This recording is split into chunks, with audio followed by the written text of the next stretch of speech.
Elara के जूते विशाल सड़ने वाले फोयर के माध्यम से गूंजते थे। धूल की मोटी उसकी टॉर्च के किरण में आत्माओं की तरह तैरती थी। ऊपर झूमर धीरे से बह गया, हालांकि कोई हवा नहीं थी।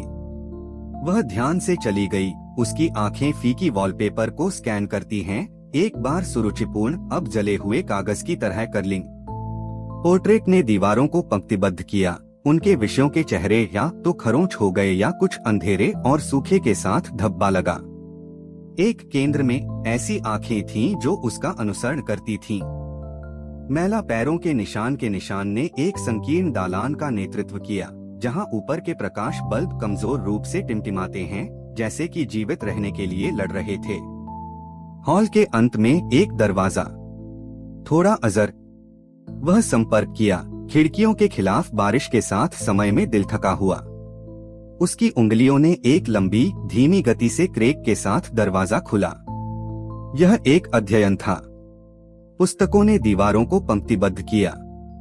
एक आग बुझा दी और कमरे के बीच में एक पुराने जमाने के सूट में एक आदमी खड़ा था, आग की लपटों में घूर रहा था। वह स्थानांतरित नहीं हुआ था, तब भी नहीं जब वह प्रवेश किया। एलारा वॉस, आदमी ने धीरे से कहा, बिना मोड़ के। उसकी आवाज शांत थी, बहुत शांत। वह जम गई। तुम्हें मेरा नाम कैसे मालूम? आदमी धीरे धीरे मुड़ा। उसकी कोई नजर नहीं थी। जहां उन्हें होना चाहिए था, वहां केवल चिकनी पीला खोखले थे। आप पहले यहां थे, वह फुसफुसाया। अचानक घर थरथराते हुए, भयावह कराहते हुए फिर से शुरू हो गई थी। सबसे पहले पीछे कुछ ठंड ने उसकी गर्दन के पीछे ब्रश लिया, टैप करते हैं। वह अकेली नहीं थी। फिर कठिन, अब और भयंकर। डिटेक्टिव एलारा वॉस ने होलोवे एस्टेट के गढ़ा लोहे के गेट के माध्यम से कदम के रूप में दूरी में फटा।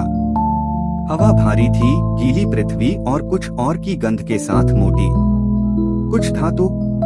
उन्होंने कहा कि घर रात में बोला। आंखों को देखने जैसी खिड़कियां सड़ने वाली हवेली से बाहर निकल गईं। इसके शटर हवा के विरोध में चरमरा रहे थे। सालों तक होलोवे हाउस को छोड़ दिया गया था। जब तक की रोशनी आई थी, तब तक छोड़ दिया गया था। और चीखना शुरू हो गया। कोई नहीं जानता था कि कौन अंदर चला गया था। किसी ने जांच करने की हिम्मत नहीं की। लेकिन आज सुबह मिल्कमैन ने सड़क से सामने के कदमों तक जाने वाले मैला पैरों के निशान का एक निशान पाया, और एक एकल दस्ताने खून में लथपथ दहलीज पर धराशायी। एलारा ने अपने कोट को तंग कर दिया, हाथ उसके रिवाल्वर की चपेट में आराम कर रहा था। इस जगह के बारे में कुछ उसके दिमाग के किनारे पर एक